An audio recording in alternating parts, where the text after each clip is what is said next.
meeting of House of Commons Standing Committee on Agriculture and Agri-Food, pursuant to Standing Order 1082 and the motion adopted by the committee on October 24, 2020.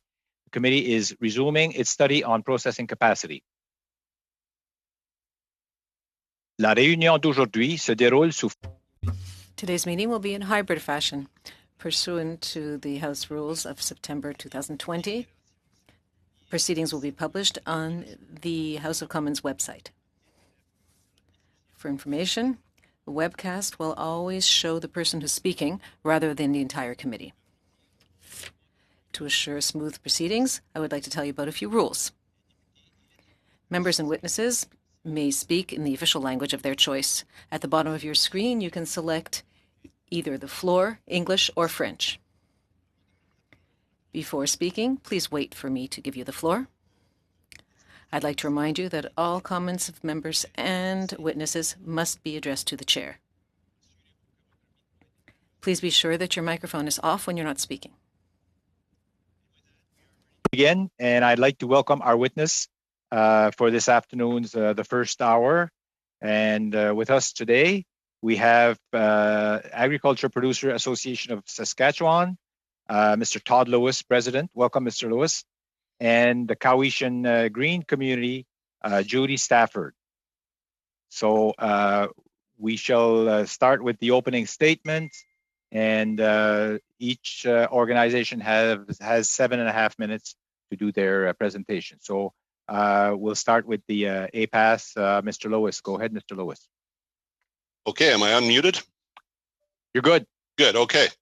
Well, good afternoon, everyone, and thanks for the opportunity to present to the committee today.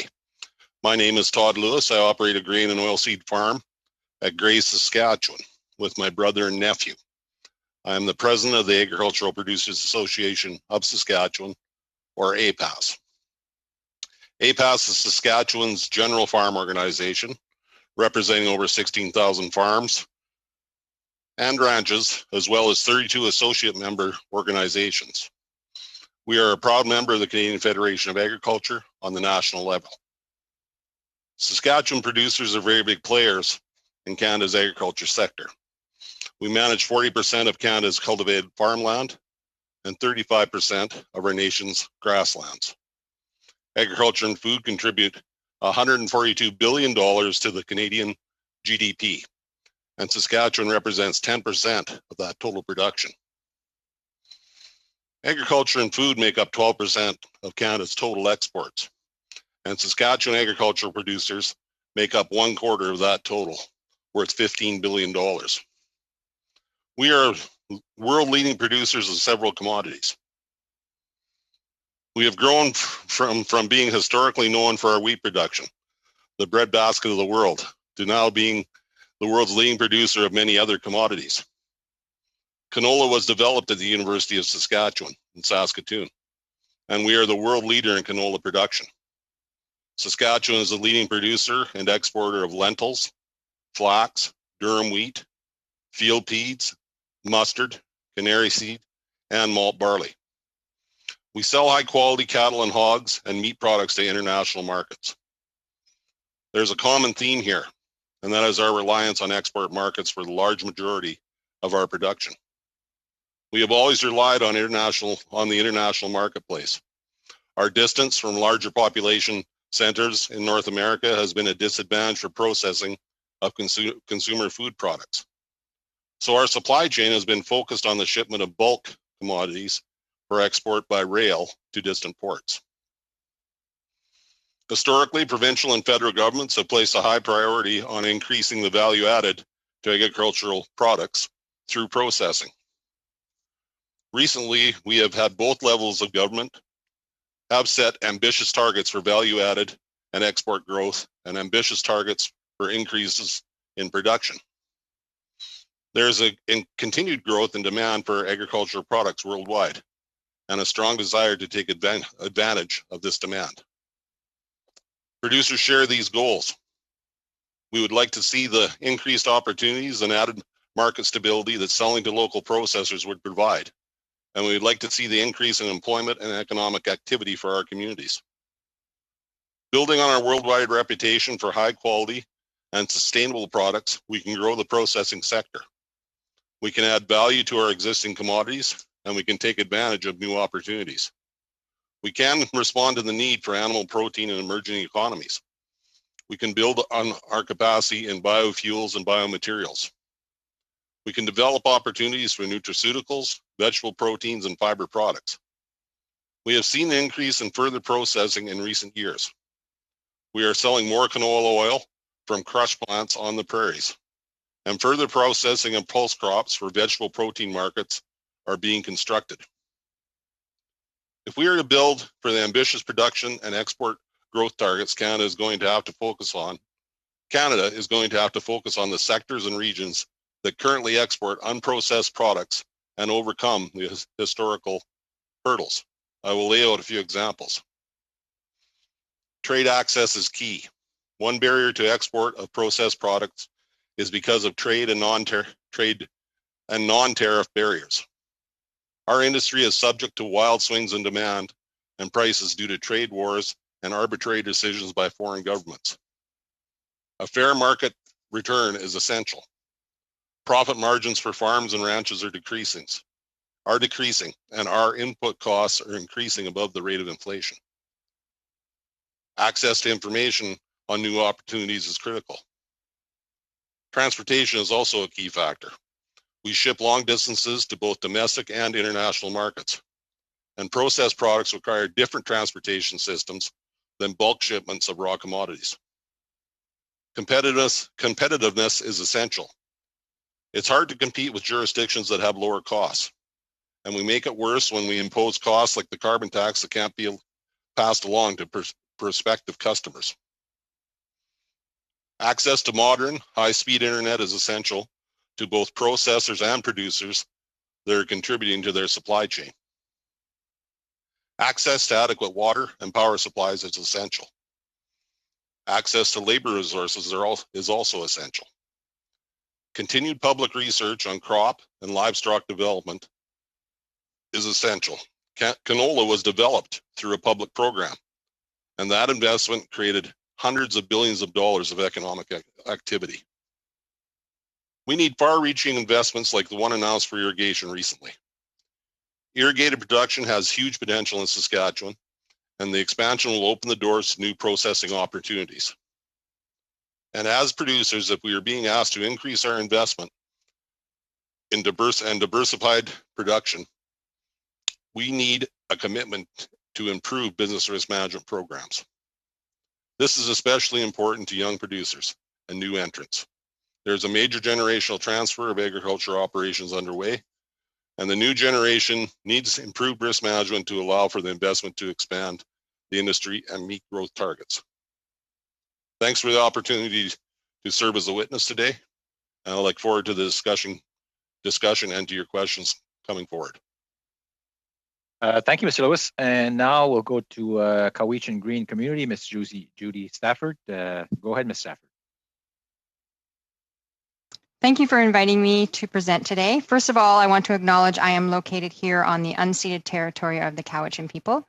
My name is Judy Stafford, and I am the Executive Director of Cowichan Green Community, a nonprofit organization focused on improving food security and educating on the importance of a strong local food system. We feel that you can't have local food security without a vibrant agriculture sector. So within our mandate, we tackle everything from advocating for backyard chickens to teaching children that French fries actually come from potatoes grown in the ground covered in dirt. We operate 2 teaching farms. We produce the Cowichan Local Farm Map and the Island Farm and Garden magazine. We manage the Cowichan Food Recovery Project, the Refresh Cowichan Marketplace, a low-cost grocery store. We run Meals on Wheels and various other food security initiatives. We employ 34 staff, as tackling food insecurity is more than a full-time job. It's daunting. Cowichan is tied for first place in BC for the highest child poverty. 1 in 6 children on Vancouver Island experiences food insecurity, and more than 1 in 10 families worry about having enough food to eat. Before COVID-19, there were 4.4 million food insecure people in Canada, and that number is expected to double. When COVID hit, CGC quickly ramped up our programming as increased demand, specifically for meal services, escalated. We set up an emergency food task force, and 25 organizations, including local government and the school district, have been meeting weekly since March to determine how to best service our community and ensure no one goes hungry. During a typical month, members of the task force provide over 8,000 meals, 5,000 food hampers, give out tens of thousands of grocery store gift cards and food coupons, and recover and redistribute more than 15,000 pounds of food.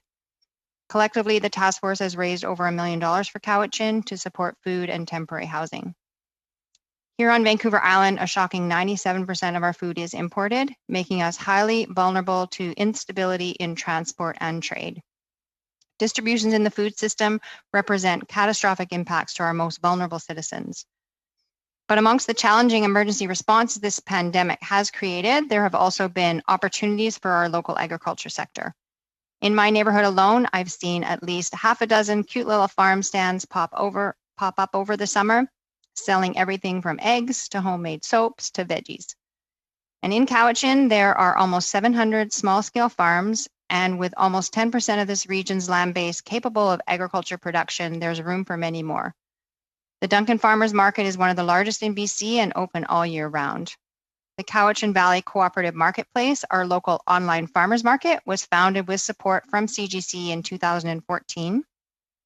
They struggled as an organization for many years with a very good week of sales equating to $2,000. But during the height of COVID, the Co-op had to scramble and hire several staff to process and distribute over $25,000 a week in sales. You couldn't find a freezer around here to save your life. And some local producers were noting record sales, of which I contributed substantially, as noted by the half a cow and pig that are in my freezers. But many farmers are still struggling with ongoing challenges, navigating horrendous regulatory hurdles, getting into large retailers, competing on price. And until I read the briefing note calling for fair business practices in preparation for this presentation, I had no idea of the rampant unfair and unethical practices going on in this sector. It's shocking. A very successful local hothouse grower of cucumbers and tomatoes went bankrupt here after they were forced to reduce their prices to match the prices of vegetables imported from Mexico. And a local family-owned bakery, after 38 years, closed its doors, going from 40 staff to 0 as a result of Sobeys purchasing Thrifties. According to a recent Dalhousie report, the overall price of food is going to continue to be a problem. Beef is up an average of 6 to 8%. We've all seen prices creep up, and the California wildfires are going to have a long-term consequences for years to come. Combining this with the information provided in the briefing note, local small-scale farmers are definitely the underdogs in a very unfair fight. But even with countless challenges, the farmers we have the privilege of working with at CGC are very passionate, unbelievably hardworking, and we do everything we can to support them. This is the time for organizations such as CGC and others across the island, BC, and Canada to shine.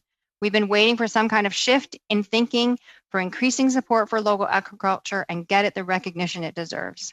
This past June, a group of food security organizations who form the Island Food Hubs presented to the Select Standing Committee on Finance and Government Services for the province, where we urged government to include a stronger focus on localized food systems, as we feel food security and the local food discussion should be a pillar of all budgetary considerations. We were so disappointed to see that food is omitted in their provincial budget 2021 consultation document. But comparatively speaking, the federal government has begun putting stronger emphasis on food through the creation of the Federal Food Policy, releasing a Food Policy for Canada Guide in June 2019, with over $134 million in initial investments to support that policy. As part of that investment, CGC is working on securing funding through the Federal Local Food Infrastructure Fund to build a commercial kitchen with larger scale processing equipment to provide much needed processing space and increase access for value-added production for our local farmers. We're working on a HACCP facility and hopefully providing food to our new hospital being built in 2024, who've committed to a 30% local food procurement. I've been working with the federal staff since August. I'm providing my 5th round of clarifications. I was dismayed, however, to hear in an earlier session of this committee that the fund has been exhausted. So hopefully our application is in the processing pile and not dead. We have also applied to BC's Community Economic Recovery Infrastructure Fund for a mobile abattoir. In Cowichan, there are only 3 processors, with none providing service to small-scale poultry farmers. There's a 4-month wait list to harvest beef, with some farmers having to resort to traveling 3 hours to a processor or going off the island. The situation is dire for animal production here. In closing, the information in the briefing note was shocking when we work on the ground with people in our community already facing undue hardships from poverty and struggling to put food on their tables. Of course, with limited food budgets, people are going to shop at the big box stores for cheap, heavily subsidized food. And to have the 5 grocery store monopolies holding the purse strings is definitely unfair and tipping the scales in the wrong direction.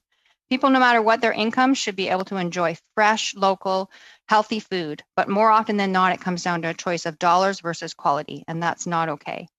So even though there are more uncertain times ahead, I do feel optimistic. We're seeing the awareness of the importance of a strong local food economy increasing. Attending presentations like these and seeing the time and energy that's being put towards these issues is a step in the right direction.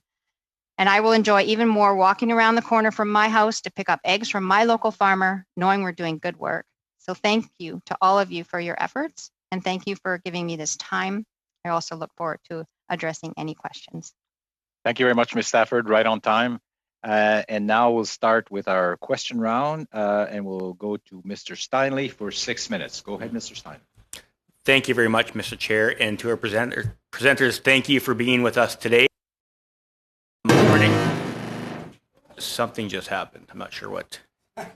Is everything okay? I think it's good. All right. How's everyone's eardrums? I'm not sure what happened there, but to Mr. Lewis, good to see you again. So I'm going to ask a few questions regarding you. You touched on a few issues, and I'd like to delve deeper into a couple. One is regarding the building capacity and processing in areas in Saskatchewan and Western Canada and across the country. What I was wondering is, you touched on interprovincial trade barriers and how some of those non-tariff barriers are going to be disincentives to increase our capacity capabilities on the prairies. Could you address a few of those more in detail and give us a couple examples of the internal trade non-tariff barriers that would be standing in the way of us increasing our processing capacity? Well, thanks, Warren, for the question. I think part of the what we see would be a good example would be in the meat processing side. We still have a standardization between provincial and federal regulations. I think more standardization, less red tape as far as if we have meat processing that is good enough for Saskatchewan people to consume. Why isn't it good enough for somebody in Ontario to consume the same product? These kind of barriers have been long-standing and continue to be in place, and it really is. Even with the last presenter, she talks about the abattoirs and so on, that it's difficult to find space in the abattoir in Saskatchewan right now as well. And part of that is because a lot of the local abattoirs have been closed down because of consolidation, and a lot of it's due to non-standardization of being able to transport their products across provincial boundaries. So I think that's an example where we could have a processing that it'll begin in Saskatchewan, small scale, or inside provinces, small scale, and then go domestically, and would hopefully build into. Oh, I'm sorry. Are we out? I'm not sure what Mr. Chair is doing there. Are we Yeah, still he's good? waving. Yeah.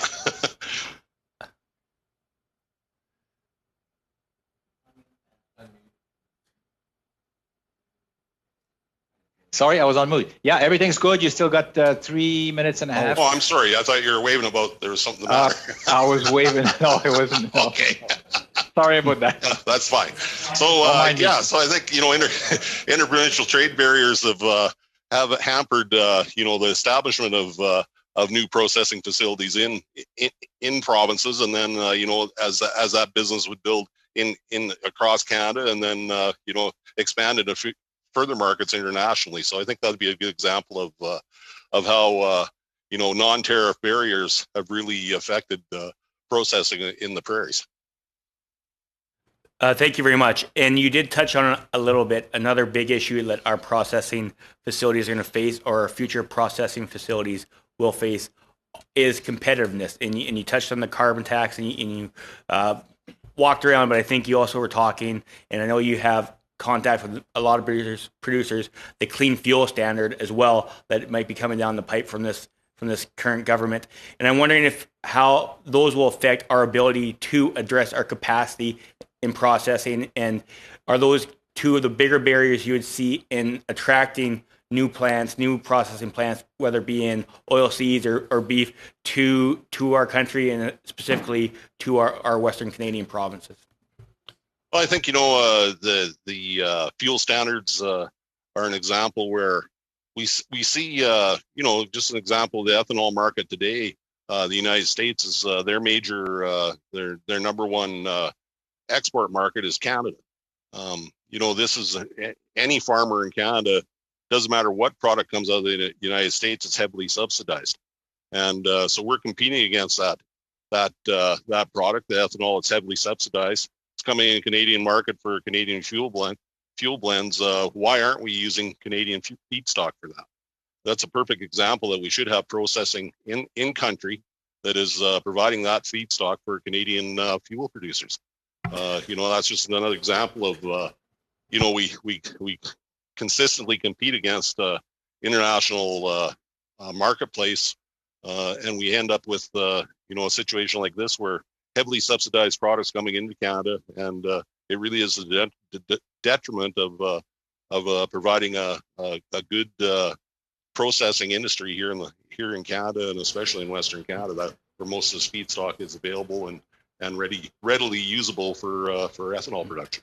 Thank you very much. Mr. Chair, I might have a few more seconds just because of the boom and the waving. So I hope I can get one more question in, and that would be... Yeah, you still have a minute, and we did pause while I was doing all the kinds of things. Sorry about that. All right. Thank you, Mr. Chair. I appreciate the leeway.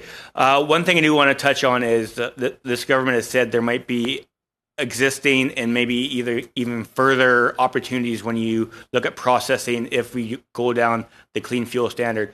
And I've been speaking with producer groups across the country, as well as you. You represent 16,000 and many people in Saskatchewan. And the one thing I'm worried about is what you just said, is the heavily subsidized product that could come in and be the feedstock and the feed fuel for either that renewable biodiesel or for ethanol and gasoline. Is there a possibility where even if they go down this path, that producers will not have another market because that heavily subsidized stock fuel is going to be cheaper for refineries to use and ship it in from the States, like you gave the example, like we saw the same thing in the energy sector when we saw that we continuously see oil being imported from other jurisdictions that's cheaper. So would that be an issue for processing capacity? Mr. Steinley, unfortunately, that was a bit longer than even your time, so I'm going to have to pass. And Mr. Lewis may have a chance to reply from another question. Okay. So, Mr. Ellis, now for 6 minutes. Go ahead, Mr. Ellis. Good afternoon. I'd like to thank the witnesses for taking time out of their busy day to testify in front of the committee. First question is to Mrs. Stafford. You mentioned a few programs you run, and I just wanted to touch on, if you could explain a food recovery project. I think you mentioned that. Yes, thank you. So 2 years ago, we started a food rescue project where we pick up from 5 local grocery stores, so Thrifty's, Country Grocers, and Save On. And that food is collected and redistributed to our community partners, food banks, etc. And we're doing since we started, we've done about 300,000 pounds of food. Very little goes to waste. If it's not able to be eaten, then it's processed in our commercial kitchen right now. Okay, and then I think you touched on a resiliency program also, or project? I don't. Oh, okay. I have a resiliency project. I don't think I talked about it, but that's about invasive species. Okay, then I thought you mentioned that, but maybe you didn't. Okay. Thank you. And I guess to Mr. Lewis, you mentioned about new farmers and better risk management. Could you drill down and explain on that point? Well, I think, as we see, agriculture expand, farmers' risk is rising every year as we expand into different crops, into different opportunities. Irrigation is a good example. There's a heavy capital cost to become involved in an irrigation project. That's real money to farmers, and we need the backstop to ensure that if we do have a a natural disaster or a trade issue that we're able to survive to fight another day until the market corrects itself or weather gets better. And so I think that's an example there. What about for young farmers in particular? Is there anything that you can think of your mind that would help them? Well, I think just a good base of programming right now in the agri-stability, it's not good for any farmer, young or old. So I think just good programs will help all farmers, and especially attract new entrants, because that's what we're going to need is new entrants and the next generation are the people that we want to see as many people farming as possible. And if we don't make it more attractive for young people, we're going to continue to see larger and larger farms and more consolidation going forward. And I guess, Ms. Stafford, did you want to touch on that also? In BC, we have a Young Agrarians project where it's a land matching program where the young farmers or emerging farmers are matched with perhaps a retired or wanting to retire farmer, and they can lease their land. So that's been a very successful project funded by the Ministry of Agriculture. Okay, thank you for that. Mr. Lewis, you did mention there were obstacles in growth in food processing in Canada. I think you touched on some of the things, but what do you figure the biggest obstacles are that you face? I think I touched lightly on transportation. We're going to need a different transportation system. Something as simple as crushed canola oil requires tanker cars, not box cars, or not grain cars. So there's an example there that if we are going to process more canola on the prairies, we're going to need oil tanker cars to move that product to market. Another example would be a lot of these products as we process them in Saskatchewan and in the interior of the country, the container traffic is going to be very important. And right now in the pulse industry, we have a shortage of containers. Just we're having trouble getting containers to move some of our product offshore. So there's another example there of things that may not be thought of, but they are going to be very important if we're going to be able to reach our markets. Okay, thank you for that. Mr. Lewis, also, what ways do you think we can encourage more advancements in technology in this industry? And how do you see the industry going with technology, I guess, in investments? Well, really, I think big agriculture is leading in technology. I think we have lots of opportunity. One of the biggest impediments to it is just availability of broadband and internet and cell phone service.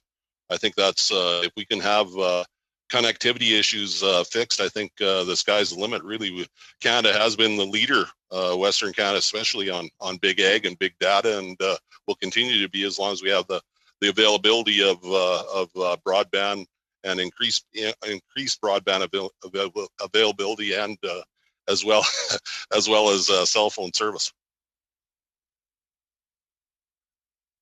And none of it works if you're not plugged in. Yeah. No, and I guess that's true. And definitely, there are many areas that my boom mic just shut off, so I don't know if you can hear me. Yes, I can. Yeah. Okay, sorry about that. What ways do you think that, in the sense of, you talked about a little bit of red tape with provinces, but what do you think is preventing this red tape from in the processing sector? How do you feel like what is preventing, I guess, the red tape right now? Well, I think part of it is just it's almost protectionism between provinces. People have their own markets. They want to continue to see that their local producers, local food is very important. What Ms. Stafford's talking about is not opposed to what big agriculture is. Local food is also important. And but it's the base of things like of meat processing, processed meat, those kind of things. Why can't we ship them across the country? I mean, we've been talking about this for decades, and we still haven't really made much progress at the end of the day. Thank you, Mr. Lewis, and that's all the time we have. And we'll maintenant, Monsieur Perron, pour 6 minutes. Allez-y, Monsieur Perron. Mr. Perron, for 6 minutes. Go ahead. Thank you, Chair, and hello to the witnesses, and thank you. I'm going to look over there. It'll look better. So thank you for taking the time to come and testify. It's much appreciated. I'd like to begin with Mr. Lewis. You talked about trade wars. You talked about international competition. You've talked about producers who are heavily subsidized. Now, you're here before a committee which might have some influence in the government. What kind of recommendations would you like to make for the future? For example, dealing with the China trade wars, as we've seen in recent years, which was very harmful for you.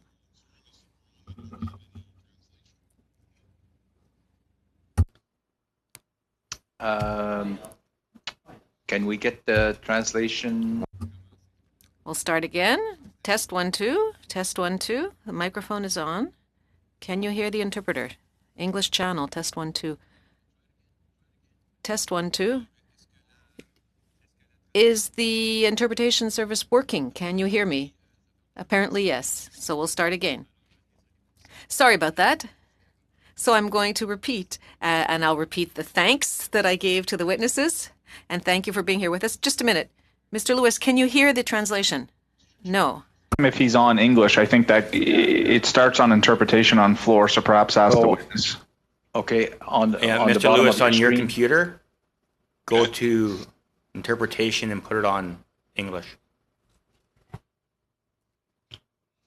I've got my IT expert here. And, We're in trouble now. There we go. okay, here we go. Interpretation. How's that? We'll try that. Test 1 2. Hello, Mr. Lewis. Can you hear the interpretation now?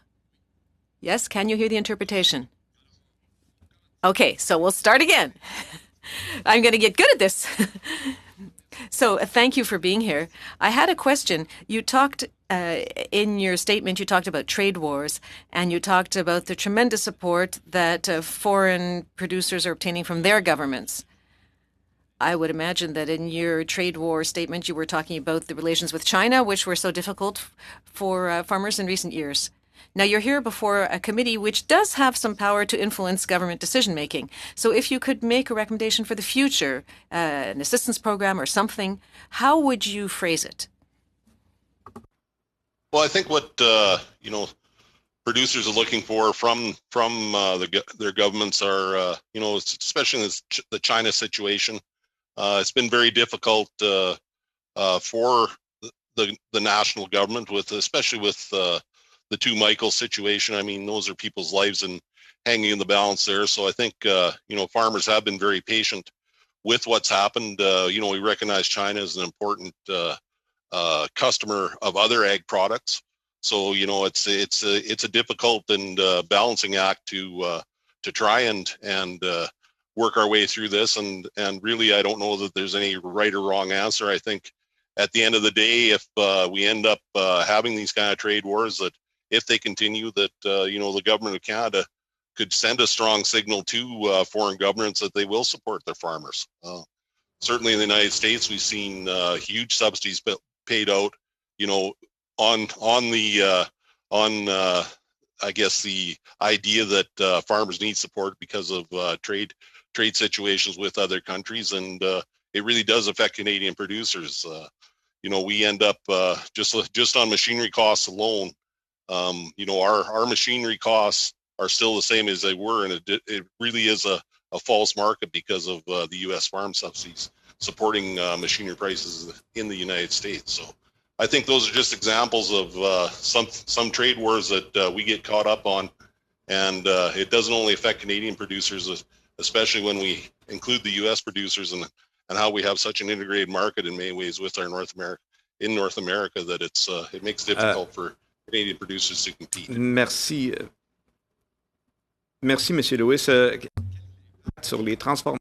Thank you, Mr. Lewis. What's the impact on processors of this situation? You've talked about neighboring countries such as the U.S. maintaining such important subsidies and significant subsidies, and these products will then compete against yours. So there is pressure on processors. Now, in your statement, you talked about there being a shortcoming in terms of availability, and that with remote locations, it made it more difficult to access processing. What would you need as government measures to perhaps promote an increase in smaller size processing, perhaps, across the country? Do you think that would be a good idea? And what would you need as an actual concrete step?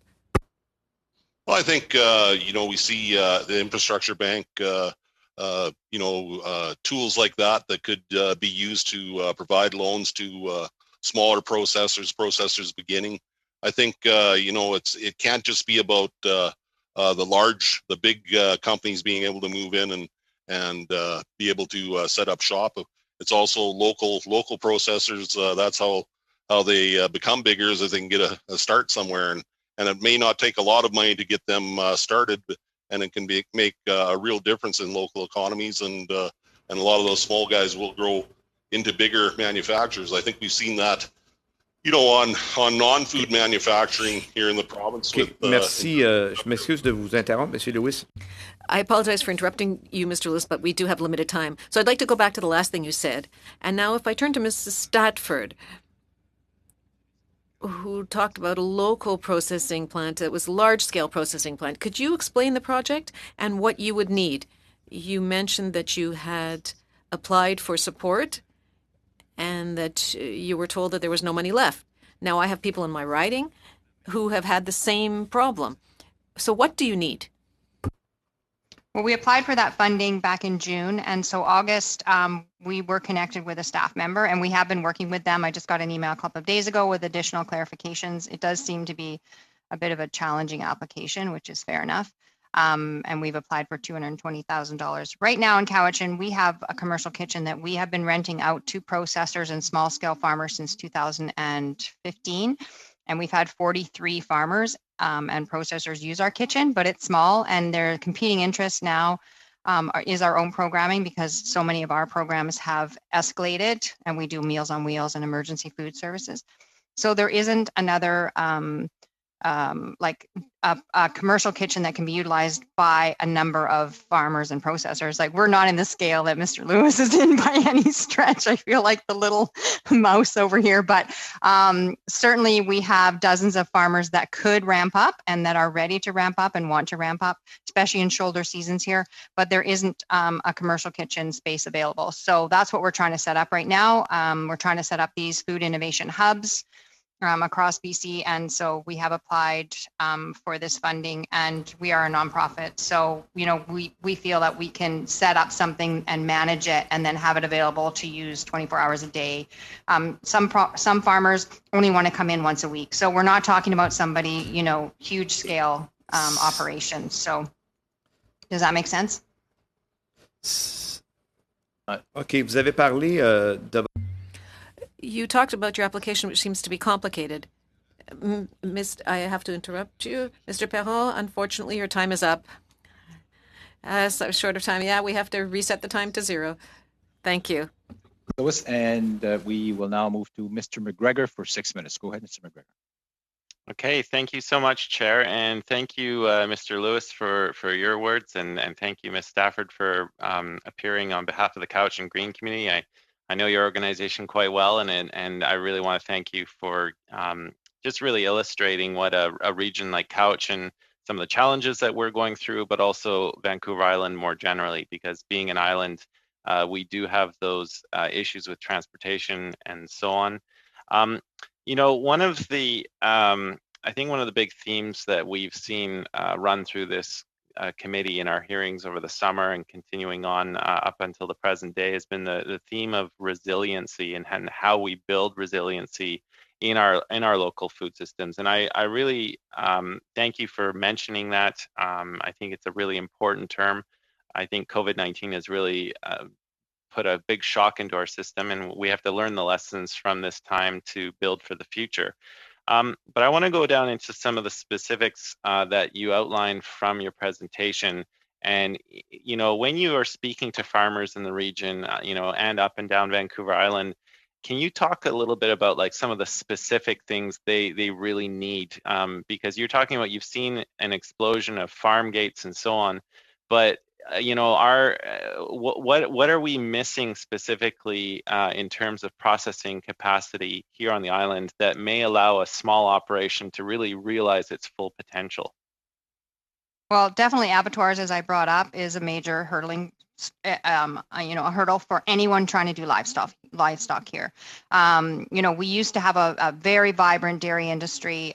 We had a lot of quota for chickens and cows, and those have left the island.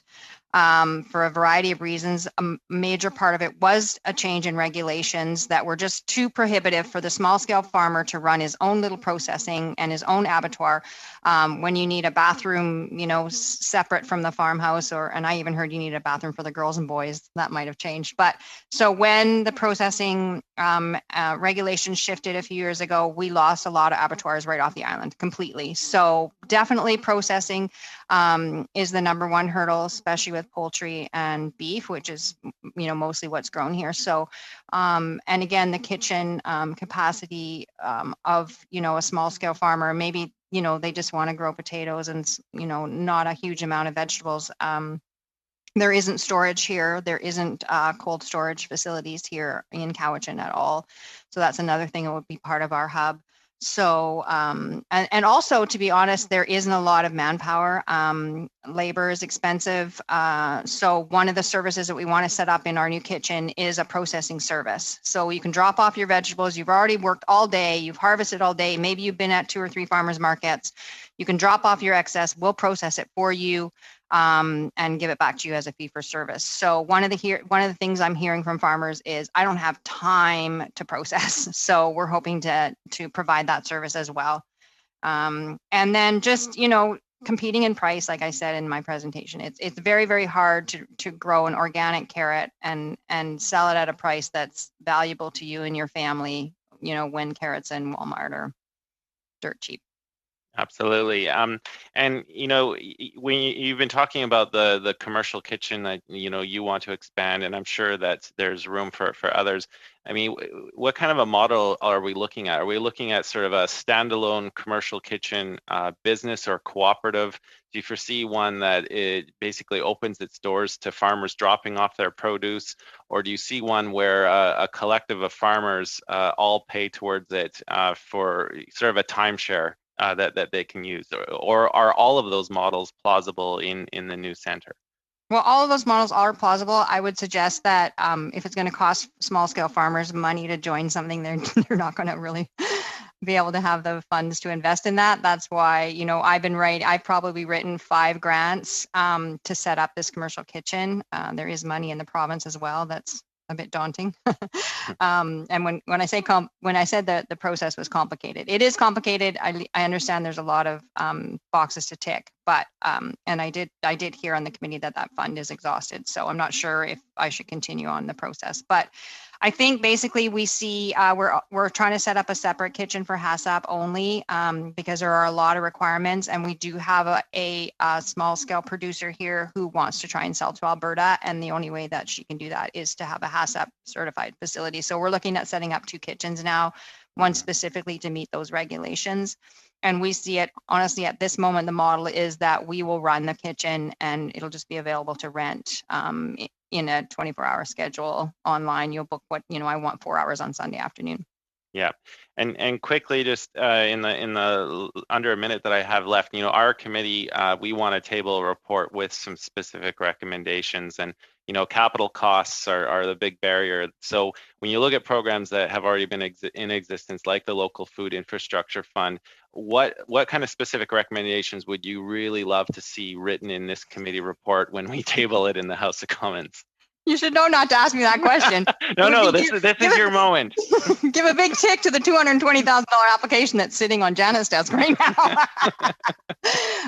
But definitely, it's an amazing fund. It was available pre-COVID for $25,000. We decided to wait till the next larger amount that was available. So if funds are being exhausted, I would suggest that there's 8 other communities on Vancouver Island that also are very, very interested in setting up these hub models. So, and I hate to be the bearer of just asking for money, but that's what it takes. The capital investment is huge. So thank you.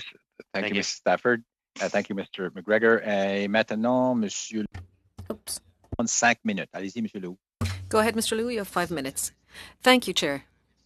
And thank you to the witnesses for being here this afternoon. Hello, everybody. I have a question for Mr. Lewis. Following on my colleague Mr. Stanley's question of earlier, could you perhaps complete your answer? You were about to say something to us. I think we were talking about food and animal feed that was coming from the States and it was cheaper. Perhaps you could talk about that or say a little more about that, Mr. Lewis? I just would, I guess, just a.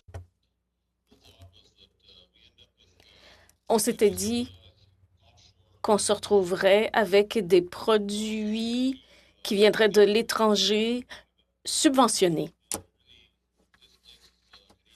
et qui prennent la place de produits canadiens. L'interprète regrette, le son varie beaucoup. C'est une question de sécurité alimentaire et qui intéresse tout le pays. Madame Stafford parlait de fruits et légumes qui poussent localement, mais si nos produits ne sortent pas, il faut qu'il y ait des transformateurs petits et grands qui... L'interprète regrette, le son varie trop. On n'entend pas bien Monsieur Lewis. Chair, I don't know whether that was just me who had a translation problem or was my colleague with French hearing? Apparently, other people were hearing the wrong language. Has the problem been resolved?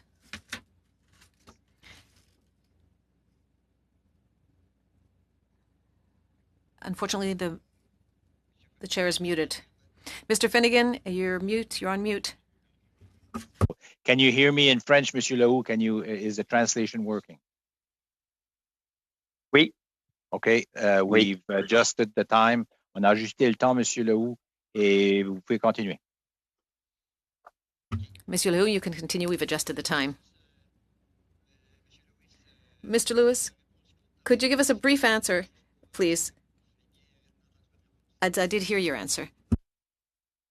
Just that, I think offshore product coming into Canada really affects Canadian producers, and just it's important that we keep that production in Canada used for Canadians. Super. Vous avez soulevé deux enjeux majeurs. Un, le transport. You raised two major issues. One was transportation, and the other was the issue of abattoir capacity. What kind of solutions would you offer? You were talking about a lack of capacity in terms of the abattoirs. What kind of solutions could there be? How could we be helpful as a federal government?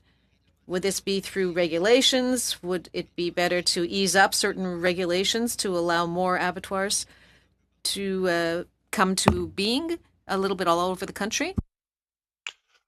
Well, I think it's probably not much unlike what Ms. Stafford talked about on the island in Vancouver Island. The small abattoirs in Saskatchewan also disappeared because they couldn't compete.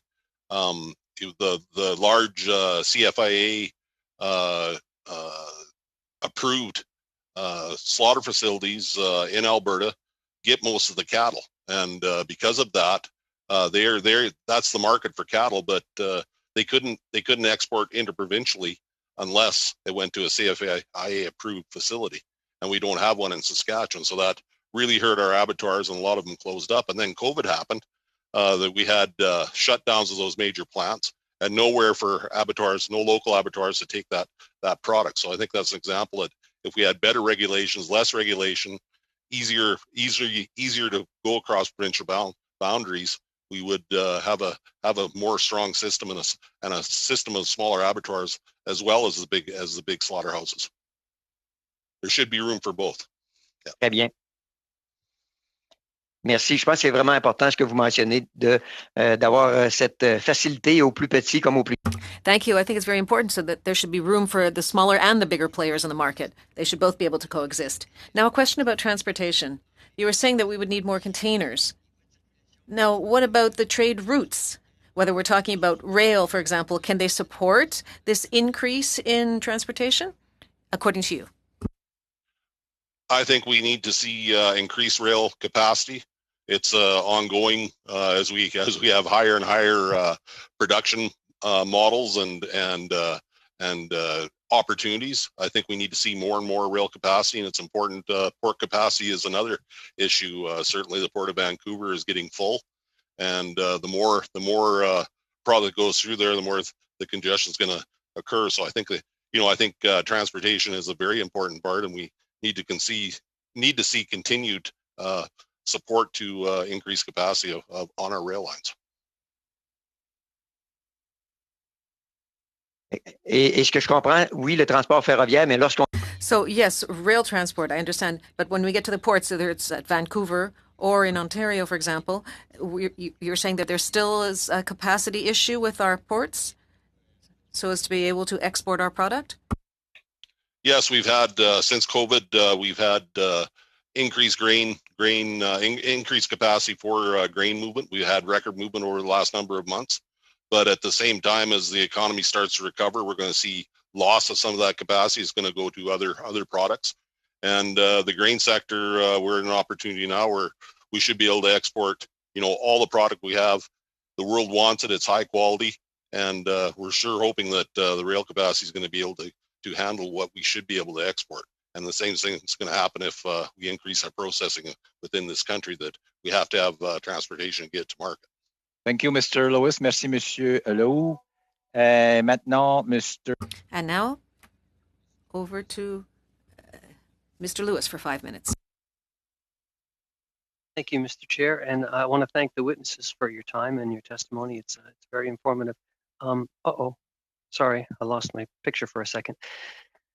Ms. Stafford, also, I thank you for taking the lead on that with the land acknowledgement, because you know what, we are all across the country here. So I wouldn't mind taking the time to say here in Kitchener, Conestoga, and the Waterloo region in Ontario, I'm on the traditional lands of the Anishinaabe, the Haudenosaunee, and the Neutral people. So I appreciate your leadership in that. That was kind of you.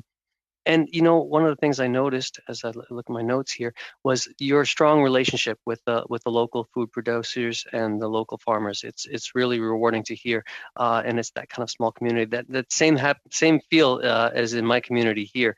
That relationship you had, the website, when I researched you, it's so important to our well-being, and it really makes a difference as far as including our processing capacity. We've got companies here in Kitchener-Conestoga, like an Enviro Stewards, that are working with food manufacturers, helping them reduce food loss, and doing some of the same projects that you're doing in your own riding, which I appreciate. So, and also you mentioned the commercial, the transport van and a refrigerated truck.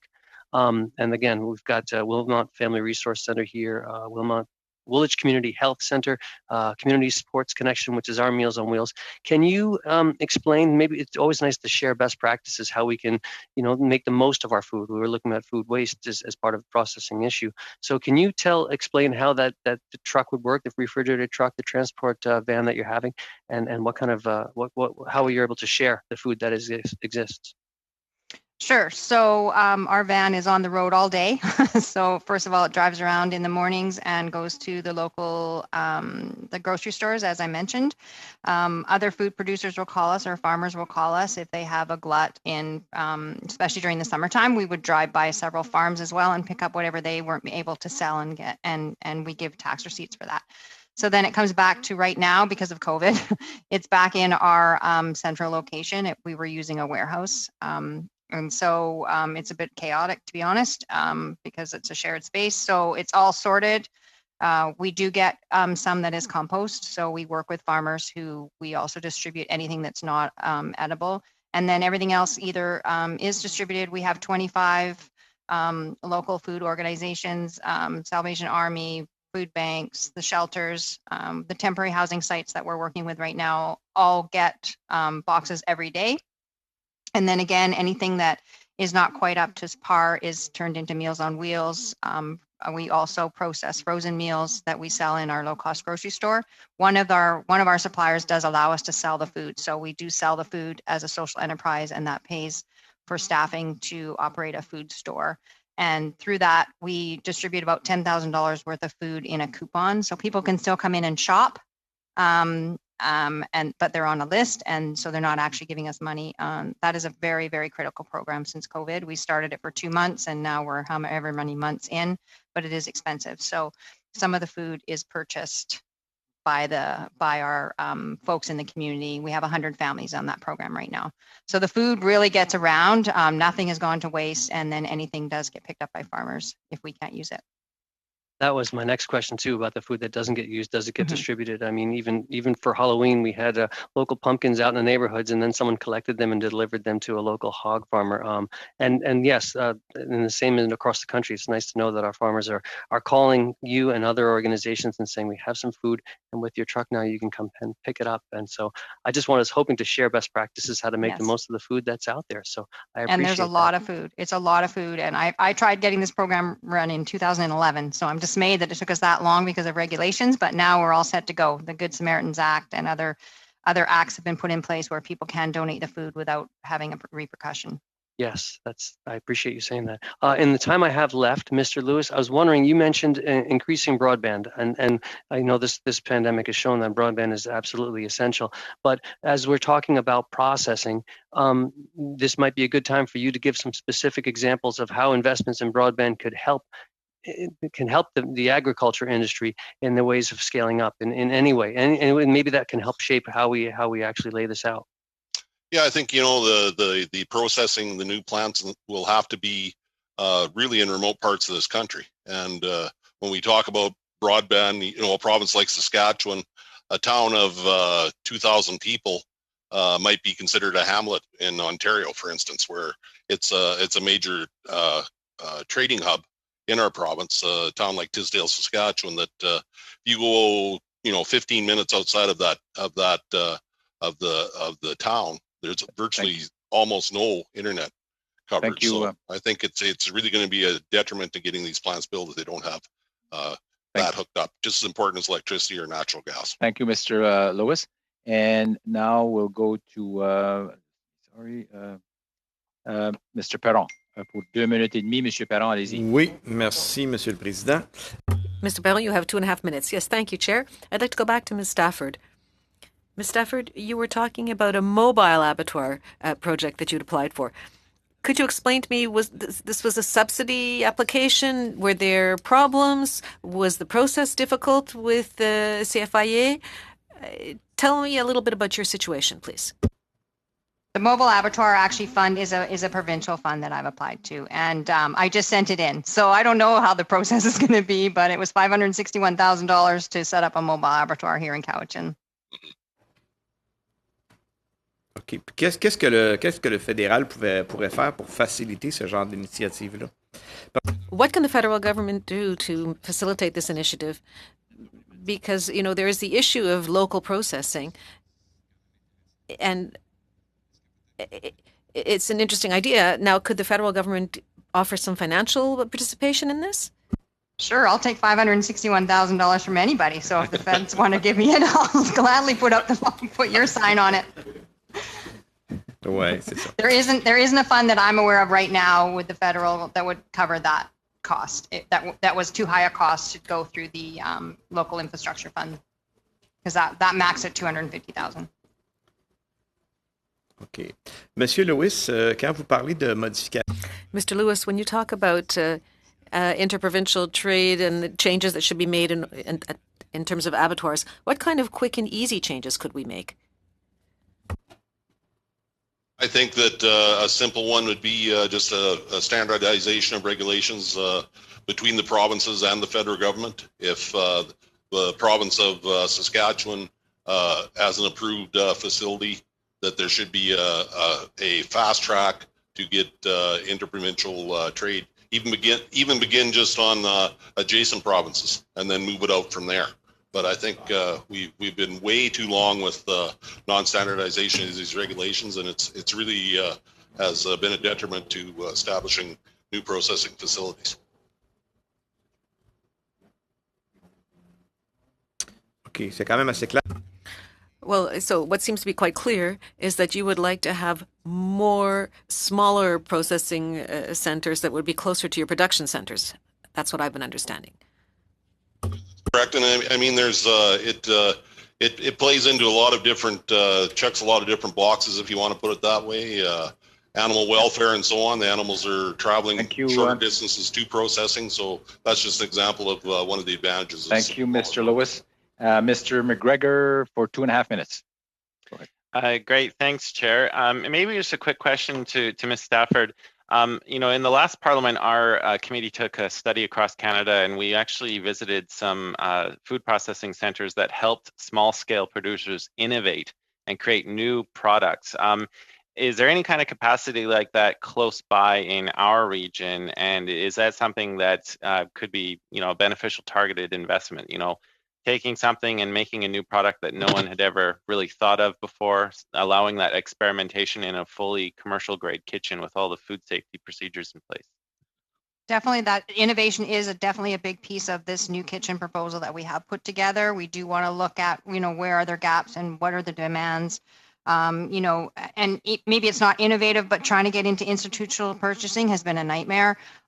So with a new hospital, a new school, there's so much opportunity to break into, the institutional market, seniors' homes, but all of that, again, the regulations are just horrendous. So we definitely have looked at what other supports can we provide farmers. We're working with Community Futures to do any business incubation.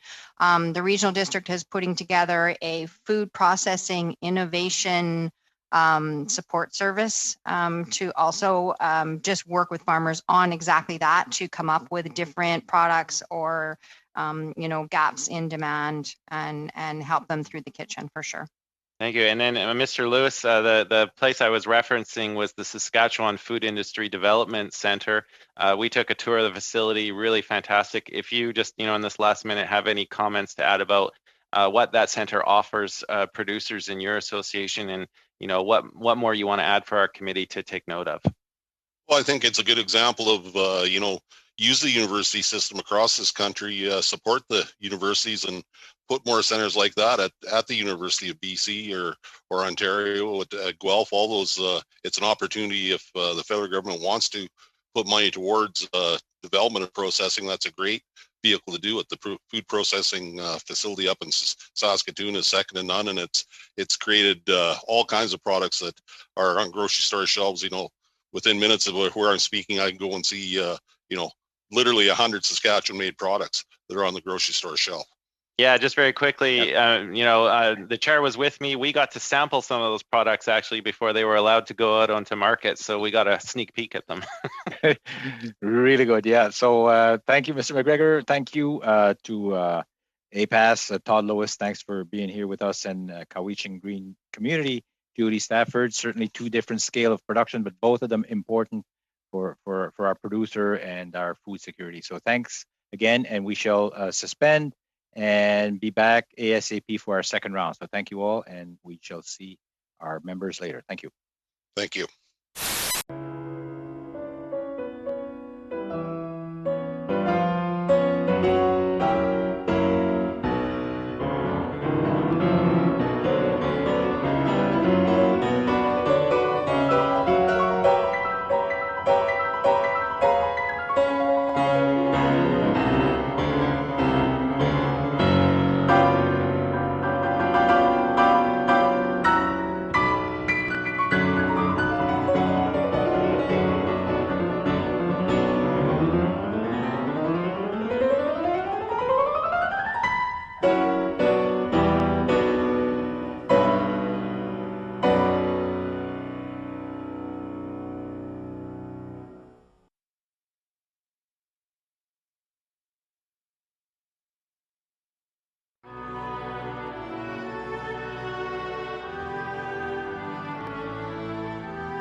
witness from the government of Yukon, Matthew Ball, Director, Energy Mines and Resource Department. Welcome to our committee, Mr. Ball, and also Kirk Price, Director of Agriculture Brand. Welcome, Mr. Price. Also from the Food Processors of Canada, Denise Allen, President and Chief Executive Officer. Welcome, Ms. Allen. And also from the Ontario Ministry of Agriculture and Food and Rural Affairs, John Kelly, Deputy Minister. Welcome, Mr. Kelly. And also Mr. David Haggerty, Assistant Deputy Minister. And with that, we'll start with the opening statements. So from the government of Yukon, you have 7.5 minutes. Go ahead, the floor is yours. Thank you, Mr. Chair. I'm speaking to you today on behalf of Deputy Minister Paul Moore, and with me today is Kirk Price, our Director of Agriculture. We need not take up too much of your time today, but I wanted to ensure that the North was represented. Yukon agriculture has been a key part of the Yukon life for over 100 years. We import much of our food from the South, from Ontario, from Alberta, from British Columbia. But Yukon farms continue to fulfill the important role of providing fresh, healthy products to feed communities. You'll find that there's a little bit of every farm across the country up here, albeit often on a much, much smaller scale. Yukon farm operators specialize in a variety of products: vegetables, fruits, dairy, eggs, honey, sod, bedding plants. Hay remains the largest portion of the Yukon's industry overall. Yukon producers breed and raise a variety of livestock as well: cattle, pigs, sheep, goats, horses, ponies, llamas, alpacas, you name it. We also have bison and elk up here. Producers breed and raise poultry across the spectrum as well: turkeys and eggs and so forth. Mr. Ball, if I can interpret, so are we getting interpretation? Est-ce qu'on a la traduction, Monsieur Lehoux, Monsieur Perron? Non. Il n'y a aucune traduction. No, there is no interpretation. Is it technical? We'll just check that out. Okay, give it a try again, Mr. Ball. Hopefully we've got this fixed. Go ahead. Thank you, Mr. Chair. So our local products are found in the retail stores, the community markets, in our gourmet meals by caterers and restaurants. Processing, what we're interested in today, is mostly focused on meat products in the North. We have both abattoir operations and butcher shops, but we also have processing of a number of other products, including berries and other vegetables. One thing that's important in the North is our First Nations. We have 14 First Nations, 11 of which are self-governing, having their own governments to run the areas under their jurisdiction and their activities on those areas and in the whole of the Yukon. Agriculture activities by Yukon First Nations are really an important part of our community and a growing part of our community, including inroads into commercial production in these recent years. So I just want to pass the floor over to Kirk Price to talk a little bit more about abattoir operations and meat processing. Okay. Yeah, thank you, Matt, for passing that over, and thank you, members of the Standing Committee. It's a pleasure to be here today and represent the Yukon. Yeah, just to build on what Matt had said, you know, the agriculture industry is small, but it's locally very important for Yukon, and this has become probably even more evident during the COVID-19 pandemic. So there is a strong demand for Yukon and locally grown and processed food, and there is a strong support from Yukoners to have these things available for Yukoners. So I guess that's a little bit of history. I guess, you know, prior to 2006, I guess our regional capacity for inspected slaughter of livestock was limited to one facility, and it was located, you know, where it was difficult, you know, relatively difficult to get animals to the abattoir and back out to market. So in 2006, the Yukon government, you know, purchased the mobile abattoir to help facilitate farmers to raise livestock and help grow and support that industry. So you know the current situation in the Yukon is that we don't have any federally inspected meat for local abattoirs, but we do have territorial inspected meat. and that works fine for our local industry right now. So since 2006, we've seen a lot of growth, and it continues to grow. There's a lot of support, I think, locally for self-sufficiency and supporting local farmers. So as today we got 2 private abattoirs, and we still operate our 1 mobile abattoir around the south. And just to give you context, we're not dealing in thousands or tens of thousands of animals. We're dealing with hundreds of animals. But in 2020, partly due to the pandemic, we have we have seen a sharp increase in that. So we've seen 40% increase in red meat. Last year was the first year we had white meat abattoir ready to go, and we've seen lots of increase in production in that sense. So our programs do support local meat production that we operate in the Yukon, and it's basically to help increase our self-sufficiency, and there is a lot of room for local growth in the sector, feed Yukoners, and as farms increase in production and process, the need for processing facilities will continue to be a challenge for us in terms of these things. So we're working with local farmers and our local agricultural associations to help overcome these challenges right now. So that's all I had. I don't know if Matt, if you have anything to add to those things. We're good.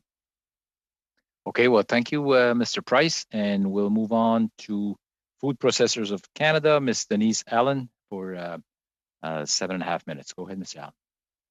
Good afternoon, Chair and Committee. Thank you for the opportunity to appear today.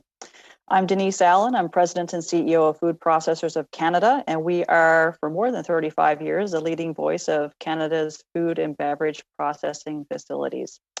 The recent allowance of overconsolidation in Canada's grocery retail sector has resulted in only 5 retailers controlling more than 80% of what Canadians can purchase, placing our food system and supply at risk. This incredible imbalance has created an environment where retailers can arbitrarily impose increasing and unrealistic financial pressure on food producers and processors. Not only are their business practices viewed as predatory during a national crisis, but if left unchecked, these fees and fines will diminish Canada's ability to attract investment in food production and innovation, reduce our ability to compete effectively against large multinationals, eliminate selection and choice for consumers who wish to support local farmers and brands, and threaten our collective ability to protect our food sovereignty and security. Retailers such as Walmart and Loblaw have adopted unfair and unethical business practices where our food producers and processors struggle to maintain output to ensure Canadians enjoy what they come to expect in our food system. That's safety, selection, and quality products from Canadian brands they enjoy. The scale of the retail fees and fines is both unprecedented and untenable. The recent fees imposed by Walmart and Loblaw companies alone will cost suppliers approximately $1 billion per year and will ultimately pay for these retailers' infrastructure costs, while no return on investment nor growth is provided to suppliers. Further, the threat of retailers' escalation of fees and fines places Canada's primary producers at risk as food processors purchase in excess of 40% of Canada's farm gate output, for which they add value and sell both domestically and internationally. Our landscape requires immediate intervention to protect future growth and sustainability for local and national food systems. Recent months have emphasized how important it is for Canada's food supply chain to be resilient and robust. The COVID highlighted potential risks and issues which indicate that our nation's reliance on imported food products leaves our population without access to vital processing infrastructure and allows for the potential of food disruptions as borders thicken and concerns over protectionism increase.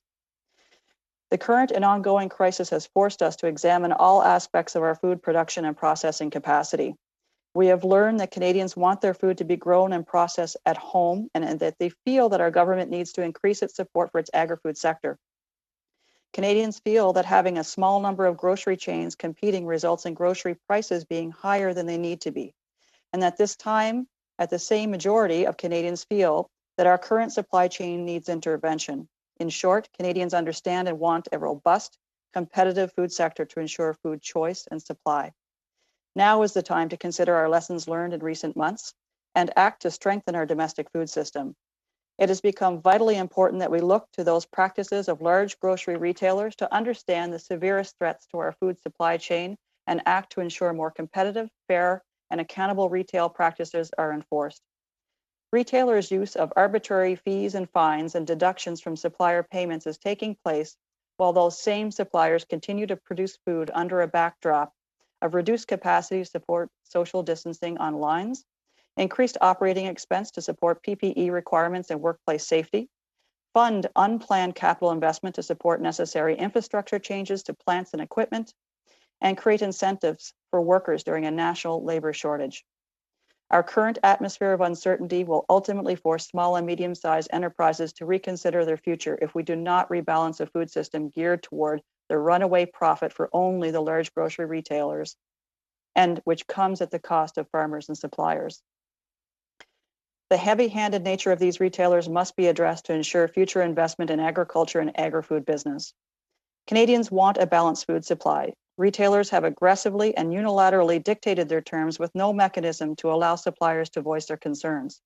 Moreover, the disadvantage at which retail fees and fines places suppliers extends to primary producers in a way that will see a reduction in farm gate output, reduce consumers' selection of food choices, and decrease Canada's export capabilities. Canadians do not wish to rely solely on food produced elsewhere.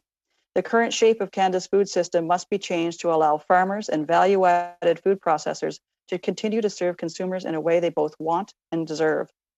Governments across Canada are committing to strengthening our food system. The recent speech from the throne indicated that investments would be announced to strengthen local supply chains here in Canada. Strong support from Canadians encourage a government role which would ensure there is a balance between our retailers and our agricultural and agri-food businesses. A grocery code of conduct would be a key piece of legislation which would affect the change needed to establish fairness and accountability in grocery retail practice in Canada. Experience shows in other jurisdictions that significant grocery concentration requires a code to balance retailer and supplier relationships. Codes in countries like the UK, Ireland, and Australia have been proven to improve competition and support greater collaboration in the broader supply chain.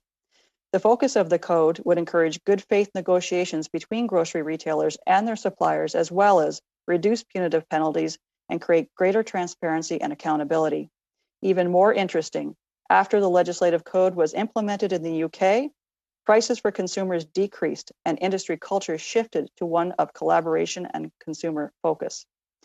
We are respectfully calling on government to intervene and level the playing field, as this is the best way to address the inequities in the food supply chain which threaten investment and increase price inflation for the consumer. A legally binding and enforceable code to monitor, establish, and enforce compliance is recommended. While changes to Canada's Competition Act may be helpful in addressing some issues, it is in no way a substitute for a code of conduct. Constitutional jurisdiction for the development and implementation of a retail code of conduct falls within the provinces and territories. However, the federal government has a large and key role to play in establishing a code of conduct. First, the federal government must consider the importance of our sector to Canada's COVID-19 recovery, and in doing so, consider a series of changes or enhancements to the Competition Act to enable the Bureau to address anti-competitive behavior of retailers.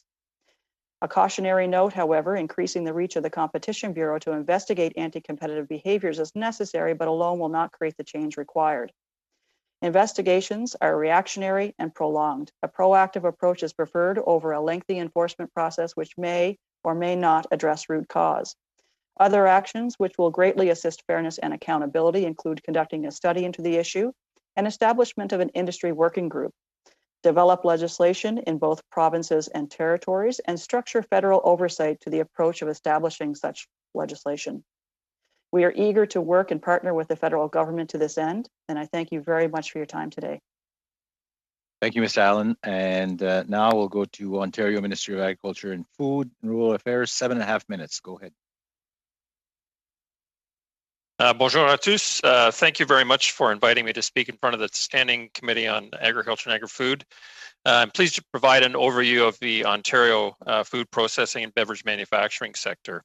I'd like to begin, though, by expressing gratitude and acknowledge that we're on the traditional lands of the Anishinaabe, and specifically the traditional territory of the Mississaugas of the Credit First Nation. I want to start by beginning that we're in a unique time with the COVID-19 pandemic, and nothing has shown how crucial the food supply system is other than the pandemic. Our food processors will be an integral part of our province's economic recovery from this outbreak. I'd like to begin with highlighting some of the things that we have in our food and beverage sector that makes us part of the entire food sector. The agri-food sector in Ontario supports more than 860,000 jobs and contributes more to the province's economy.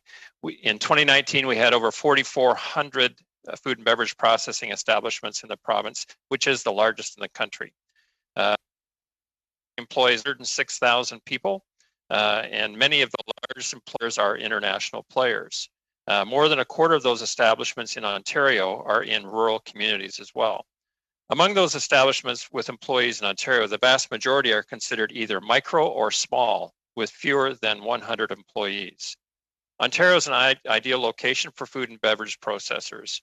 Our competitive advantages include quick and convenient access to major North American markets. There's a huge US and Canadian population within a single day's drive of most processing plants in Ontario, including Chicago, St. Louis, Philadelphia, New York, Washington, and Montreal. Access to superior end-to-end supply chain solutions, including processing, packaging, specialized storage, transportation, and in addition to 3.6 million hectares of cropland growing over 230 agricultural commodities. We have low corporate tax rates. We have a highly skilled multicultural workforce. We have capitalized on these assets to become one of the largest food and beverage manufacturing jurisdictions in North America, with annual manufacturing sales of more than $47 billion. The majority of Ontario agri-food products are value-added products. For example, meat products and edible preparations of things like soups and sausages. Our agri-food sector will be a critical contributor to the federal government's goal of achieving $75 billion in exports by 2025. It's a strategic sector for us, an essential service that has potential to take advantages of the opportunities in the growing national, local, and global markets. However, our sector faces a number of immediate challenges, including structural, as it struggles to remain competitive and innovative in this uncertain global environment. Aging plants, outdated technology, and inefficient equipment are limiting productivity growth and reducing our competitiveness. Some food and beverage manufacturers have plants that are 75 or 100 years old. So our capital investment in Ontario significantly lags other competing jurisdictions, such as the United States, Germany, and the Netherlands. To match that level of annual capital with other countries, Ontario food and beverage manufacturers would have to increase their annual investment substantially. It's estimated that over half of Canadian food processing businesses are foreign-owned.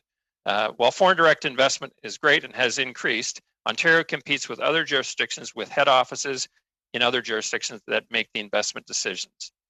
As countries recover from COVID, there may be pressure for international companies to bring that money back and repatriate their investments in their home countries. The majority of Ontario's food and beverage manufacturers are small and medium-sized businesses and not capturing the economies of scale that their much larger international competitors are achieving. Processors are also facing competitiveness from increasing input costs such as energy, labor, raw materials, while at the same time being pressured by retailers at the finished products and at lower costs, as my previous speaker alluded to. Of note, we are now seeing food processors asked to absorb these additional fees to cover in-store upgrades and shift to e-commerce. Prior to COVID, industry reports indicated that 85% of food manufacturers struggled with labor shortages. This drives up the costs and also impacts their ability to operate at full capacity. COVID highlighted how reliant on the agri-food sector is on labor and how vulnerable it is to labor disruptions. Ontario brings in typically 20,000 temporary foreign workers to work in a lot of different areas, either planting, growing, harvesting, and approximately 600 of these temporary foreign workers work directly in food and beverage processing. Disruptions early on in the pandemic generated real concerns for us that some of these crops would be affected by lack of labor. We need to learn from the lessons of 2020 to ensure workers can come to Canada next year without delay and do so safely. Outbreaks of employees at meat processing plants, for example, caused temporary shutdowns, and measures had to be taken to slow the spread, resulting in reduced capacity. With less dependence on temporary foreign workers, the nature of the work of meat processing is made more prevalent through COVID when we have a serious spread. Labor disruptions of the virus emphasize how dependent the sector is on labor. Other jurisdictions have made more advancements in automation, reportedly struggled less, and had less production delays. The extended closure of even one large processor would have been a threat to the food security of Canadians and also to the income of our farmers. In general, COVID-19 has put incredible strain on the food and beverage manufacturers and exacerbated existing issues I've already mentioned, such as aging infrastructure and lagging investment. Due to the pandemic and the rapidly changing market conditions that accompany it, some businesses are currently operating below capacity and or have struggled to pivot towards retail away from going to retail away from the struggling food services industry. Only time will tell if this is a temporary or permanent change. The domestic supply chain has always been a priority. COVID-19 has revealed vulnerabilities and has exacerbated weaknesses that will not easily be resolved post-pandemic. For example, when an entrepreneur fails in the US, the old adage there is to try again, and celebrate the effort. Whereas when an entrepreneur fails in Canada, it's not a mark of experience, it's one of solely of failure. We need to enhance our risk tolerance for entrepreneurs and our acceptance of those. To achieve the goal of increasing Canadian agri-food exports to 55 billion, or from 55 billion to 75 billion as per the Barton report, it requires major transformation in the sector. The industry needs to be aligned with future market needs, scale up where possible, and ensure its continued viability and success through improvements in competitiveness and productivity. Thank Same you, issue. Sorry, Mr. Deputy Minister, time is up, so I have to go to the question round, but you'll have a chance. In fact, I was done. Okay, well, thank you so much. We'll start our question round, and Ms. Rood for 6 minutes. Go ahead, Ms. Rood. Thank you, Mr. Chair. My question is for Ms. Allen. Ms. Allen, I've been hearing from farmers across my riding and across Canada and from processors that retail grocery giants are increasing the fees that they charge to the suppliers who sell them produce and processed foods. And I've heard them asking, the retailers are asking suppliers to help them pay for things as store upgrades on their sales floors or on their digital capacity. So I'm wondering, what are some of the ways in which large retailers impose fees and fines on suppliers, and what is their effect? Thank you very much for your question. There's a number of ways that retailers can enforce or place or shift their risk for innovation and development and capital plans to the supplier and ultimately the primary producer. That's everything from short payment of invoices, penalties on fulfillment. Right now, ordering quantities on certain SKUs and categories are very erratic, and ordering systems are automated at retail level. Therefore, all of those algorithms that run those ordering systems are based on pre-pandemic levels. So ultimately, the supplier is penalized for the order quantity that has been ordered through those systems that haven't been adjusted for the current crisis. Other ways is asking suppliers to disclose trade secrets in order to fund prices and promotions that are out of the supplier's control. And suppliers are very nervous about speaking up about this issue because they face the threat of delisting of their product, and there is no other way to get their product to consumers in Canada except for two selling channels: one retail, one food service, and we know that food service is in a very hard way right now. So retail has become effectively one of the only selling channels in Canada, and it's very concerning when a retailer has the power to delist a product. Thank you for that. And in my experience as a supplier of produce to some of the big giant grocery retailers, one thing that's an impediment for farmers on the farming end is that we have to wait 90 days sometimes just to receive payment for the goods that we've shipped, and we've shipped as perishable products. So that's another impediment to add to your list there. But when the retail grocery giants are asking for these increased fees, or when they impose these monetary payments or penalties on suppliers, most of the time a supplier can take or leave the option. And what happens in my experience is that if you say, I'm not going to supply to you because I can't afford the increases, you can lose your entire business. And that would go the same with processors, because you're dependent on these giant retailers for your income. And so I'm just wondering, is there currently an appetite among grocery retailers to discuss these fees and fines and their effects on Canada's food supply? That's a very good point, and certainly I agree with the size and scale of the fees that are being imposed on suppliers. In some cases, represent the entire operating margin of smaller and medium-sized businesses. So it becomes very quickly unprofitable, and that business can shut down with one simple notice from a retailer. We were encouraged, however, recently to see an interview by Michael Medline, who is the CEO of Sobeys, who has indicated publicly that he is open to discussing a retail code of conduct. And I think that is critical that we have Canadian-based retailers that are willing to recognize the issue and work toward a better outcome for the consumers ultimately. Great. And also in reading through your brief, and as I've brought up in the House before, the grocery consolidation right now is 5 major chains, which makes up about 80% of the grocery business in Canada.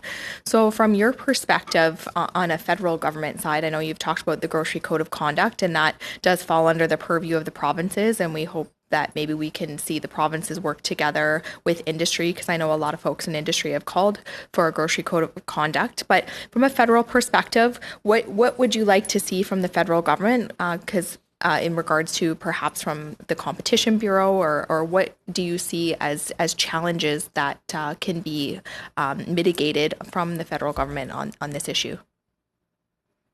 Again, excellent question. We are calling on the federal government to help establish the framework that the provinces and territories can adopt, so that there's a consistent implementation of a grocery code of conduct that's ultimately enforceable across the country.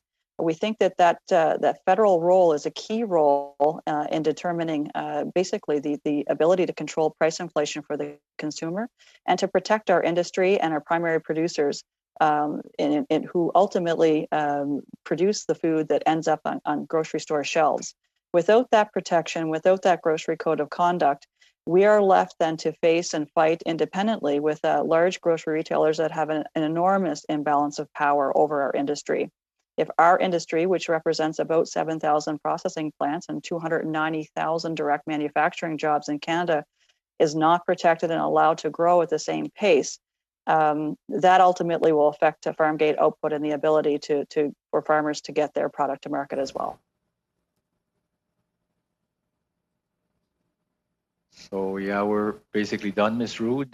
3 seconds left. So thank you, Mr. very Chair. much. Thank you, Ms. Allen. Thank you. And thank you. Mr. Blois for 6 minutes. Go ahead, Mr. Blois. Thank you, Mr. Chair, and I'll be splitting my time with Mr. Drouin. Quickly, first to our friends in the Yukon, it was great to hear from you and about the experience in the North. Quickly on the abattoir system, the mobile one, I know that's something that has been discussed in my province of Nova Scotia. Can you quickly talk about the role government played? Was this done by the private sector or a bit of a cooperative model, if you could do so quickly? Thanks for the question. It was government driven. We had the dollars put up. This was back in 2006. There was a study done cooperatively with industry at that point, but it was government entirely funded, and has been a real success story in this last decade. Thank you very much. I'd like to turn my questions to Ms. Allen. You mentioned a lot about the code of conduct. We've been hearing about that on this committee. I don't think anyone questions the validity of those types of measures to support farmers. I didn't hear a whole lot else about how we help grow the processing sector. And I guess my question is the margins being made by some of the largest processors in our country, are they different than other jurisdictions in the world? Do we have a smaller margin in North America or in Canada for our processors? Thank you very much for that question. And I would have to say, yes, that we have a fairly uncompetitive landscape in Canada. Land values, taxation, regulatory reform, some of which has created part of the quality value proposition that we have for export of food products. We have a very safe food system in Canada, and one that we recognize as being a part of our value proposition. But at the same time, regulatory reform to remove some of the barriers to competition is needed in order to. Sorry about that. I'm short for time. So what are some of those regulatory barriers that need to be removed? Some of them are overlapping between federal and provincial jurisdictions, and some of them are uncompetitive inputs. For example, having to pay or import inputs for further processing compared to other jurisdictions. We have worked with the Canadian Chamber of Commerce in Ottawa. You should come in with the mask and impersonate them. Sorry, Mr. Chair, you can give us a couple extra seconds. That'd be great. Go ahead. Sure. We have worked with the Canadian Chamber of Commerce in Ottawa to prepare a white paper to that effect, and that is asking for regulatory reform in order to improve competitiveness. And in it, we outline a number of measures that could be taken to streamline some of the regulatory process in Canada to improve competitiveness and capital investment. But what I'm hearing from you is implement a code of conduct and your processing capability will improve. That's what you see as the silver bullet or one of the key metrics. In short, yes, a grocery code of conduct will allow us to have greater input on which fees and fines are imposed on us. We would have a mechanism to have fair and reasonable good faith negotiations with retailers, and thus in doing so, keeping more profit in those processing companies to reinvest in capital investments. So yes, I do stand by that. Okay, thank you. And maybe just quickly a comment to our Deputy Minister from Ontario. I mean, obviously, this is part of where we're headed in terms of the other side of the economic recovery.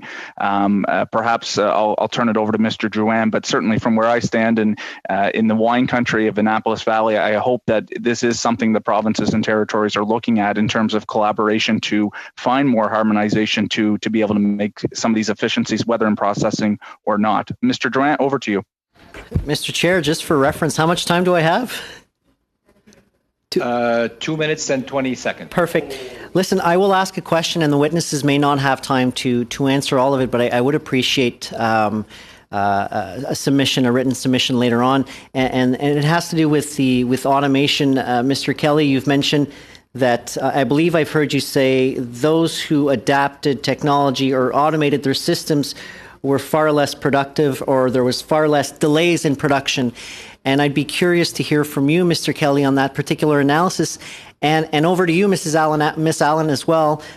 We've heard from CME that automation generally in Canada, pick your manufacturing companies, we're behind compared to other countries. And I'd just be curious if you could make some recommendation as to how we can help the sector adapt new technologies.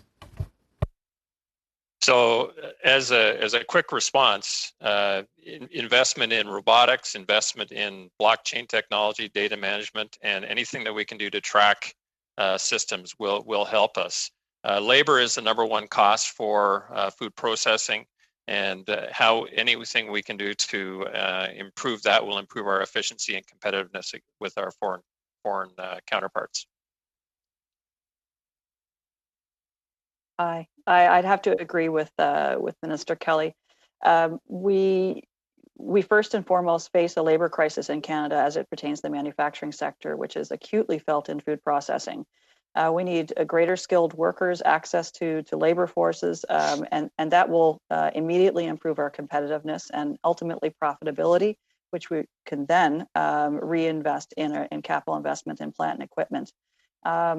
I think that is a great place to start. And also, I'd be very happy to share the report that we have generated in order to increase competitiveness through regulatory reform. In it, we outline some of the obvious and perhaps maybe not so obvious opportunities to streamline that regulatory reform. And that combined with medium and longer term investment in efficiencies in the sector should see us with a market improvement.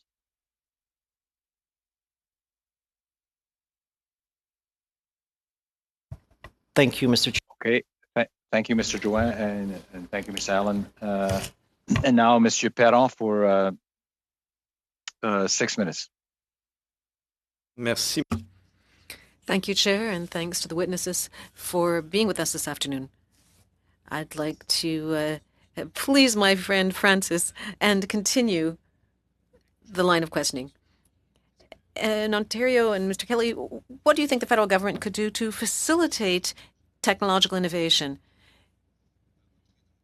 In your statement, you talked about the tremendous pressure of foreign-owned companies. If I've understood you correctly, there's underinvestment in these companies. Is there some issue about ownership? In other words, local ownership of headquarters? Is this an issue? I have a translator who's working for that. Translation? Test 1, 2. Test 1, 2. English translation is working as it has been. Yeah, Mr. Kelly, you have to put on the translation on your screen, go to interpretation, click the button, and go down to English, and then you'll get the translation. Okay, d'accord. Bon, donc on va recommencer ça. Okay, so let's resume. So thank you to the witnesses for being here. And Mr. Kelly, I wanted to continue along the whole line of automation. In your statement, you talked about an investment lag in Ontario, more specifically with your corporations there, and you seem to have indicated that there was some direct link with foreign ownership of these companies and the technological underinvestment. What can the federal government do to improve the situation? And might there be some issue with the ownership of head offices? Should they be as local as possible? Foreign direct investment with various companies, whether it's in, things like Nutella manufacturing or pizza manufacturing or those types of things. Those plants are all very new plants and they're very automated. So they have a competitive advantage over others. For our plants, we are dealing with an aging infrastructure, which we really desperately need to improve. So you'll see that some of the older plants, for example, in downtown Toronto, have had to close because they just couldn't compete, right? So what is required is capital investment in new technology, which will increase the efficiencies of our own plants. And that's both small and medium-sized enterprises in particular, because they make up the bulk of our food processing here. It's a real challenge for some companies to even get their products manufactured, let alone being able to compete on a global basis. Je vous remercie pour cette réponse. Thank you for your answer. So I understand that you may need some government assistance in the investment program more focused on SMEs who are Canadian-owned. Several witnesses have talked about the need for a code of conduct. You, who are from the Ontario government, there is an issue of jurisdiction that comes to play in this matter. The federal government could perhaps make some voluntary code of conduct, but it would be then up to the provinces to have a compulsory code of conduct because it's in their jurisdictions. So in Ontario, have you begun any work on this subject? Are you in discussions with other provinces or the federal government? Is there anything planned in this area? Certainly, we're in discussions here in Ontario and with other provinces. You're quite right. We're in the middle of our federal, provincial, territorial meetings currently, and we are having discussions concerning the activities of some of these retailers and the provision of a grocery code of conduct. You're quite right that the jurisdiction does lie with the provinces. And it will be up to each of the individual provinces to determine what their path forward is. But I think there's value in understanding what the impacts of the activities of the major retailers is on both processors as well as primary production.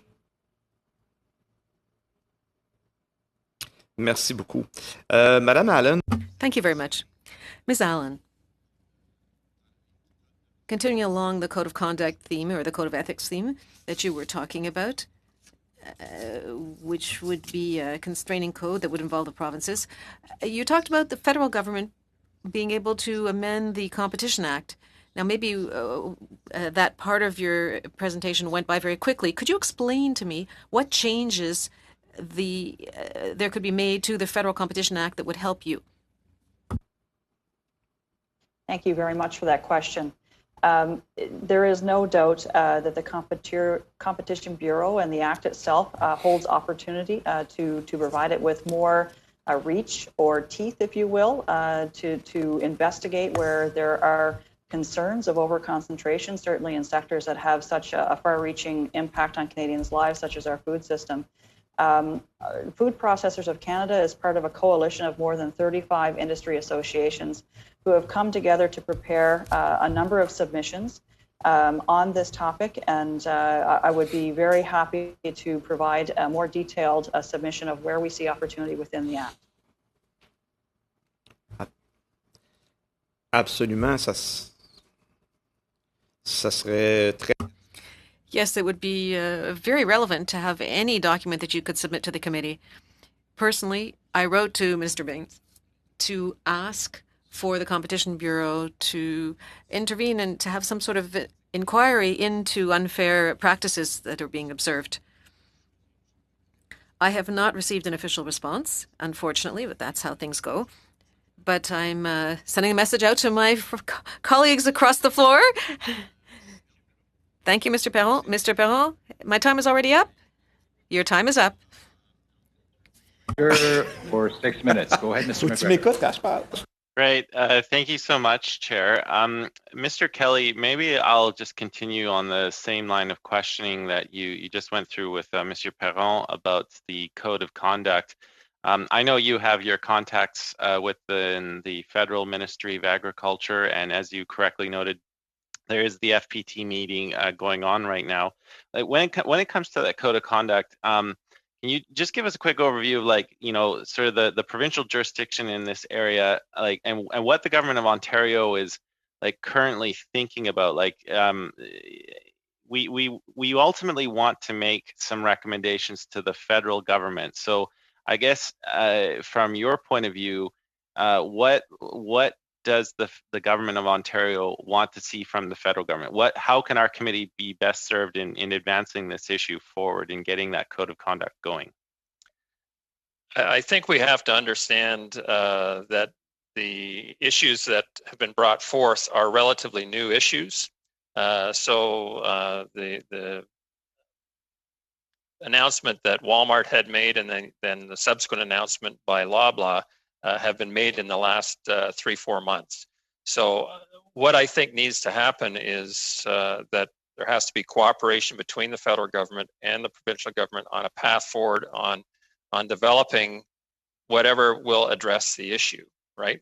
A code of conduct is one option that has been brought to the table. And we're in the process of evaluating that. So we don't really have a position for you currently on a grocery code of conduct. But if you look at other jurisdictions, there seems to have been both some positive impacts of a grocery code of conduct on competition, pricing, those types of things. That's what some of the information and data shows. And I guess certainly just even that, various bodies, both provincially and federally, are now openly talking about this. Of course, our meeting today is public, and hopefully the retailers might be able to see the writing on the wall, and hopefully we can get some action on that. Thank you very much for those comments. Mr. Ball, maybe I'll turn to you. I live in British Columbia, so I'm your southern neighbor, and I've had the pleasure and opportunity to visit Yukon before. It's certainly such a beautiful part of Canada, and you're both very lucky to live where you do live.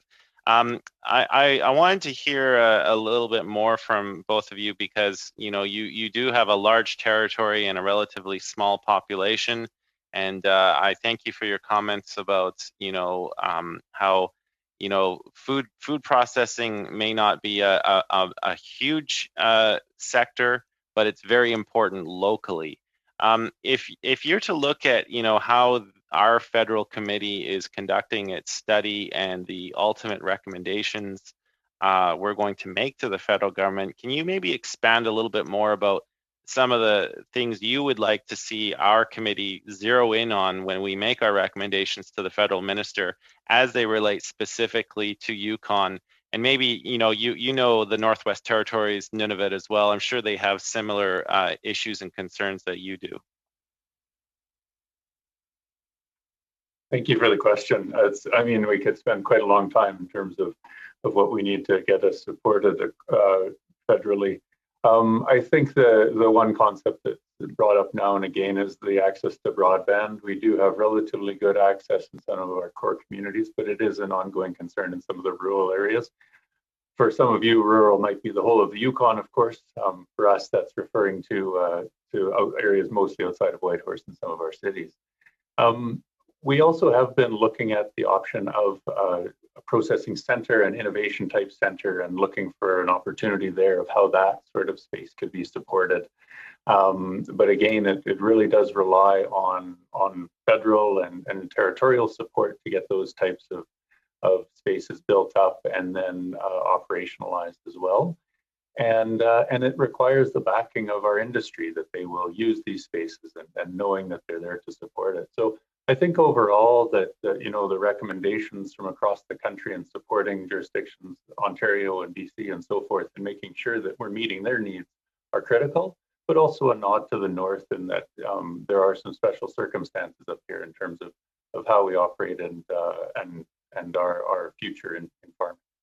And do you get a sense when you're talking to the private sector, if there was that kind of an investment in an innovation hub, in a processing hub, acting sort of as like a kickstart, do you get a sense from them that they could then make that a commercially viable operation, or then that it would then allow further opportunities for them, like in your discussions with them? How has it been going so far?